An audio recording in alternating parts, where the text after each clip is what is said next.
കോർപ്പറേഷനിൽ അവിശ്വാസ പ്രമേയം കൊണ്ടുവരാൻ LDF നീക്കം.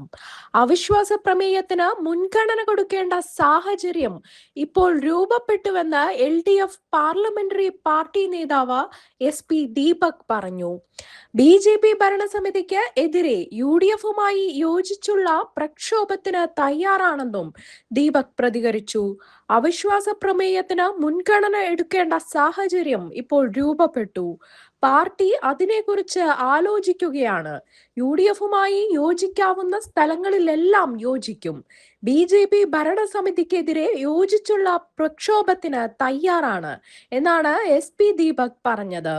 അനിശ്ചിതത്വവും വിവാദങ്ങളും തുടരുന്ന സാഹചര്യത്തിൽ കോർപ്പറേഷനിലെ BJP ഭരണസമിതിക്കെതിരെ ശക്തമായ സമരം തുടരാനാണ് UDFിന്റെയും LDFിന്റെയും തീരുമാനം.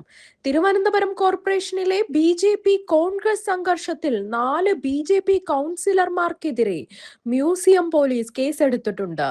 ചെമ്പഴന്തി, ഉദയൻ, ഗിരി, രതീഷ്, പാപ്പനംകോട് സജി എന്നിവർക്കെതിരെയാണ് UDF കൗൺസിലർമാരുടെ പരാതിയിൽ FIR രജിസ്റ്റർ ചെയ്തിരിക്കുന്നത്.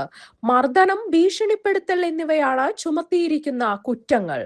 അതേസമയം തിരുവനന്തപുരം കോർപ്പറേഷനിൽ ഭരണ പ്രതിസന്ധി ഇല്ലെന്ന് മേയർ VV രാജേഷ്. ഭരണചക്രം കറങ്ങുന്നത് കൊണ്ടാണ് പാളയത്തെ ഗുണ്ടാപിരിവ് അവസാനിപ്പിച്ചത്. കോർപ്പറേഷൻ ഭൂമികളിലെ കഴിഞ്ഞ 45 വർഷത്തെ CPIM കയ്യേറ്റങ്ങൾ ഒഴിപ്പിച്ചതായും VV രാജേഷ് പറഞ്ഞു. 5 വർഷത്തിൽ 10 അവിശ്വാസ പ്രമേയം കണ്ടുതന്നെയാണ് അധികാരം ഏറ്റെടുത്തത്. അവിശ്വാസ പ്രമേയം എന്ന് ഇടയ്ക്കിടയ്ക്ക് പറയാതെ അത് അവതരിപ്പിക്കട്ടെ എന്നും VV രാജേഷ് പറഞ്ഞു. റിപ്പോർട്ടറിനോടായിരുന്നു VV രാജേഷിന്റെ പ്രതികരണം. ജനാധിപത്യപരമായി പ്രതിഷേധിച്ചാൽ മനസ്സിലാക്കാമെന്നും VV രാജേഷ് പറഞ്ഞു. കഴിഞ്ഞ ദിവസം കോർപ്പറേഷനിൽ കണ്ടത് അതല്ല. കോർപ്പറേഷനിൽ UDF LDF അതിക്രമമാണ് നടന്നത്. നിയമപരമായി തന്നെ മുന്നോട്ടു പോകാനാണ് തീരുമാനമെന്നും VV രാജേഷ് പറഞ്ഞു. കോർപ്പറേഷന്റേത് ദുർഭരണമെന്ന Nedumangad MLA GR അനിലിന്റെ പ്രസ്താവനയോടും VV Rajesh പ്രതികരിച്ചു.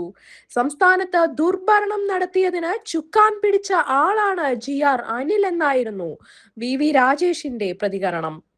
അതിനുള്ള മറുപടിയാണല്ലോ ജനവിധിയെന്നും രാജേഷ് പരിഹസിച്ചു.